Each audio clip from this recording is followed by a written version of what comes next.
ধীরে ধীরে সব ঠিক হয়ে যাবে, ব্যাপারটা আসলে এমন হয়। ধীরে ধীরে সব সহ্য হয়ে যাবে। বাড়ির বড় ছেলে মানেই নিজের স্বপ্নগুলোকে গলা টিপে মেরে অন্যের স্বপ্ন পূরণে লেগে থাকা একজন নীরব যোদ্ধা।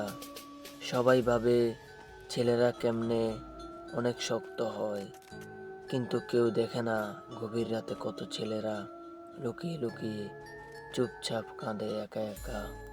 ছেলেরা কষ্ট পায়, ভেঙে পড়ে, হতাশ হয়, কিন্তু সমাজ বলে তুই ছেলে, হতাশ হওয়া ভেঙে পড়া তোর সঙ্গে যায় না।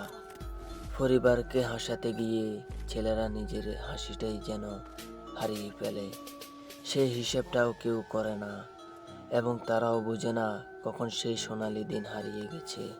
প্রতিদিন নিজের ইচ্ছা স্বপ্ন গলা টিপে হত্যা করে ছেলেরা পরিবারের প্রয়োজন মেটাতে কোনো কাজে পড়ে থাকে না, অথচ একটি মানুষও জিজ্ঞেস করে না তুই কেমন আছিস।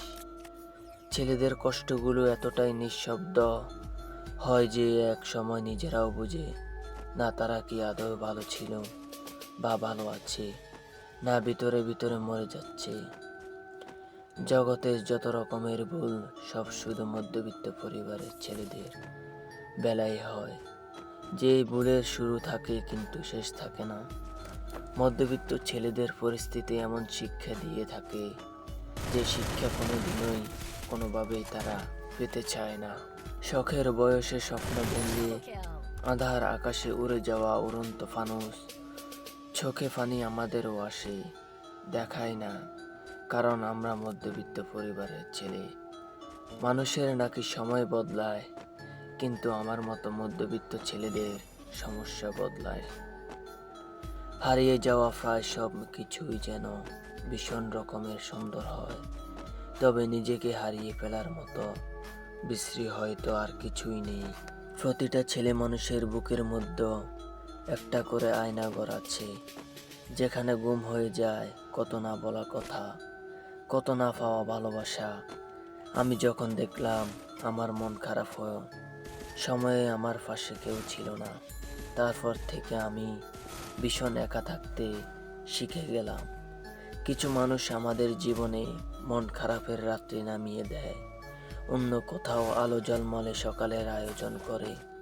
মানুষের মতো বহুরূপী প্রাণী পৃথিবীতে আর দ্বিতীয় কিছু নেই। মানুষ এমন এক প্রজাতির প্রাণী যা নিজ স্বার্থে নির্বিচির থেকেও বেশি রং বদলাতে পারে।